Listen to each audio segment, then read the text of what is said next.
Hey guys, this is Alex from 4C Trading, and today let's actually talk about BNB. And there's a little bit of a meme which happened last night. Binance in Uganda, they listed BNB. So basically, they delisted their own token. So people recommended this for today, so we do a little checkup on it, right? And as you can see, we are located right on USDT contracts, right? I was checking out if BTC or USDT looks better, and in this case they're quite similar, right? They're quite similar. We had a couple of trades on USDT, and also we had a couple of trades on BTC pairings, and on BTC pairing we got missed just by a little bit, before it continued on the upwards, and right now it's kind of doing a breakout. So BNB had pretty much the same reaction like everybody else when it went down here, right? I mean, this potentially speaking was a good buy zone if you look at it from that, but obviously now it's far ahead, so we have to look for a new one if we didn't get back in, right? So when it comes to all there, as you can see, it overreacted quite a little bit, but didn't do as bad as somebody else. We had these zones hit on many coins, and some of them just broke through like it was basically nothing, and some of them reacted quite nicely, right? And this is what I was saying to those zones when I did previous analysis of coins. These are really good zones, and I do like to buy them because they usually mean like 70 to 80% chances of trades.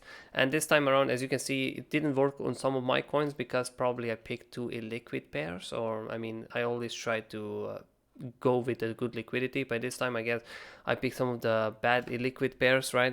Versus when I should have done maybe a BNB, which totally slipped out my mind at the moment, right? So now I'll pay my respects to it because yes, I have traded a lot of BNB in the past.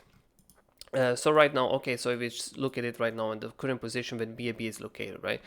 So the one possible opinion was definitely having a trade down here, but the problem is on the way up we already got kind of tested, right? So now the only logical speaking is, right, it again depends on the scenario on how far are we gonna break out of BNB, right? So the thing is, if we break above this, right, quite strongly, then our buy area is going to be located right up here, right? This is going to be our buy area, which is going to be located already paired with this. It's going to be a little bit a wider one, but it's not too wide, right? And our stop loss is going to be located, let me see, long. The stop loss is going to be located at about this high, about 6%. Yes, about 6%, right? If it retraces all the way, the first profit target is going to be again on this high because, as you already know, as I always say, you do not know if this is going to continue, right?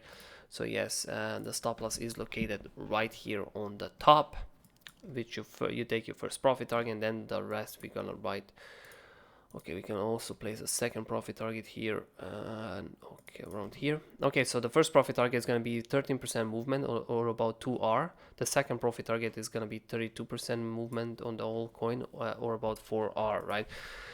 So basically speaking, that's one of the scenarios. If the coin breaks hardly above the top, this is our buy area. If the coin happens to fail this right now, right, that is going to be the second scenario right now. So let's just say, let's do it here.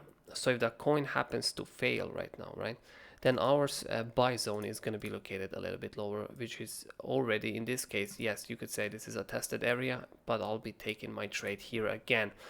So most likely, if this fails, because a funny thing happened, Ethereum actually pumped to 370, which is really good because if we did analysis, that's exactly where we want Ethereum. But Bitcoin surprisingly didn't follow, right? So Bitcoin is still not at 10,500 like the original one and like what we hoped for, right? So that's why I'll use the safer bet as well, or I'll display it, right? So that would be the safer bet. That will be about 8% stop loss, and the first profit target is again going to be located at this, not going to be located at this high, but it's actually going to be located on this high because again, we don't know if it's going to continue. So about 2% or 16% on the entire coin. But then all the way for the second profit target, because I would probably just go aim for the high, right? Because there's no point for me taking a profit target here, although it is a correct one, right, to take it again. But the movement, the difference between is just too small. So at the time, if this breaks the top, I'm just gonna bet that there's gonna go into another bull run and just going to continue, right, all the way to the upside. And that would bring us to 48% movement on the entire coin on 5R, right? So if you go through this again, right, if you go heavily break this top, this is the buy area, right? If you don't break the top, if you reject right here, this would be the buy area. and that would be the 2 stop losses, as you can see, right? um, yeah, so if you also want to see more about trades like this, or how we move our stop losses and all of that, join us on the 4C Telegram community, right? We talk about this stuff quite regularly on a daily manner, right? If you wish to see more of these videos, subscribe on our channel, punch that bell button to get a notification on your main page. And yeah, I guess we will be seeing each other on the new one.